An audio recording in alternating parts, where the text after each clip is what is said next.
जय माता दी, जय माँ काली।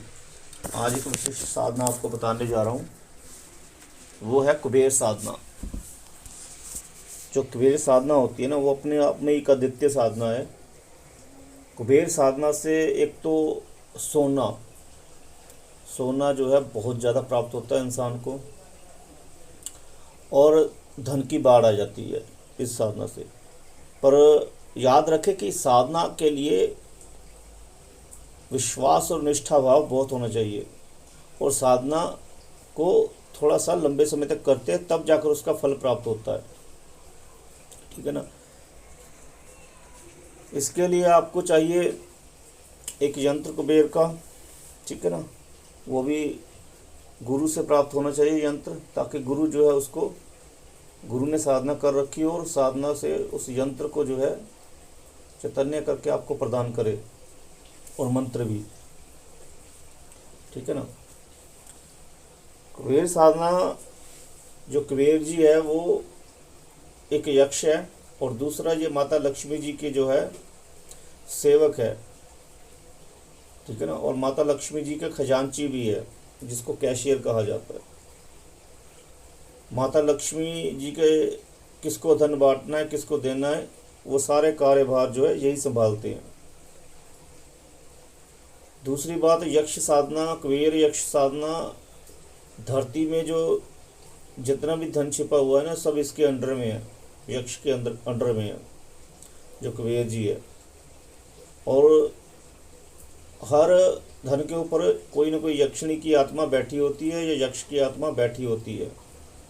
तो इनसे आपको कई प्रकार के फायदे हो जाएंगे अगर आप इनकी साधना कर लोगे। प्रसन्न होगे तो धरती में गड़ा हुआ धन भी आपको बता देंगे कहाँ पर है। ठीक है ना। क्योंकि धरती में ज़्यादातर सोना गड़ा होता है, और ये सोना प्रदान करते हैं अपने साधक को बहुत ज़्यादा। ठीक है ना। और भी कई प्रकार के ये अपने साधकों को लाभ प्रदान करते हैं, जैसे अचानक से धन प्रदान कर देते हैं कहीं से भी। तो ये साधना अपने आप में बहुत ही अद्वितीय साधना है। मंत्र मैं आपको थोड़ा सा बता दूंगा, बाकी जो है आपको व्हाट्सएप से जुड़कर साधना लेनी पड़ेगी। ठीक है ना। तो मंत्र सुनिए। ओम कुबेराय धनाधिपते नमः। इसमें कुछ जो बीज शक्तियाँ हैं वो हटा दी गई है, ताकि कोई ऐसे इसका गलत यूज़ ना कर सके।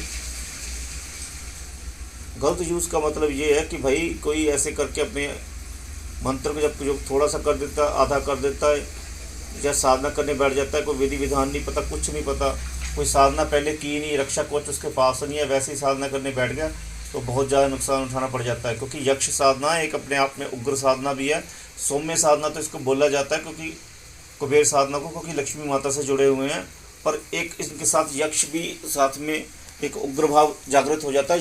यक्ष एक ऐसा वीर पुरुष होता है जो परीक्षा भी लेता है, और अगर आपके पीछे गुरु है तो वो परीक्षा में आप पास हो जाते हैं, क्योंकि आपके पास ठहराव नहीं होता, विराम नहीं होता, सब्र नहीं होता। जैसे साधना थोड़ी सी आप करते हैं, और थोड़ी सी साधना करने के बाद आप छोड़ देते हैं, तो गुरु को पता होता है कि कितने समय तक साधना करनी है, जिससे कि आपको फल प्राप्त हो सकता है। ठीक है ना। तो गुरु उस हिसाब से ही आपको साधना करवाता है। दूसरा, कुबेर साधना आप कर लोगे एक बार, तो जो यक्षिणी साधनाएं कर रहे हैं उनकी यक्षिणी साधना जो है सफल हो जाएंगी। ठीक है ना। क्योंकि यक्षिणियों के जो राजा है वो कुबेर ही है।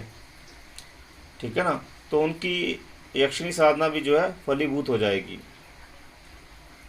जिनको करनी है व्हाट्सएप से जुड़ जाए, व्हाट्सएप से जुड़कर साधना करें।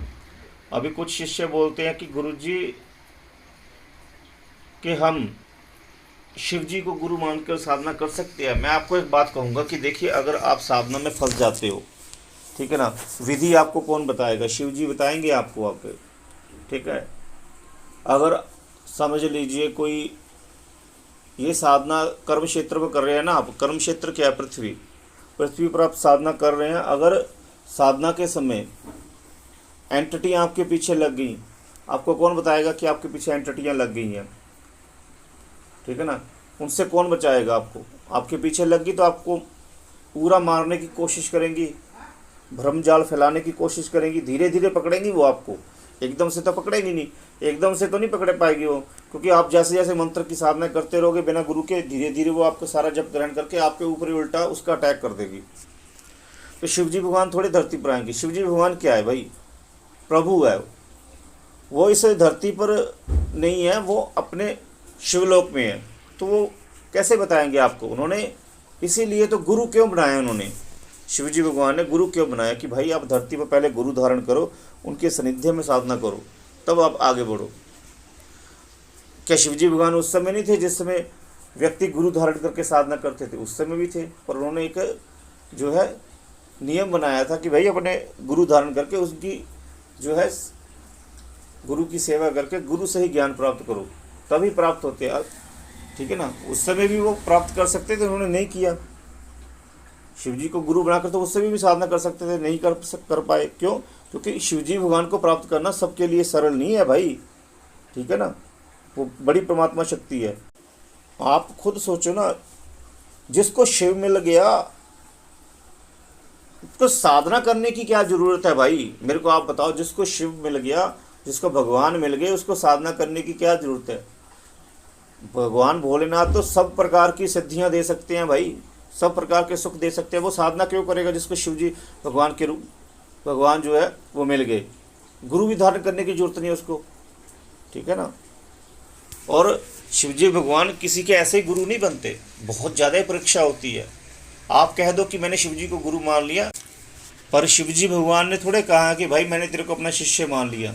वो भी तो बोले ना आकर कि भाई मैंने तेरे को अपना शिष्य मान लिया, ये साधना कर, नहीं कहा ना। तो फिर ऐसे जो है ये चीज़ें आप ना कहें। ज़बरदस्ती किसी को गुरु नहीं बनाया जा सकता, ज़बरदस्ती ज्ञान प्राप्त नहीं किया जा सकता।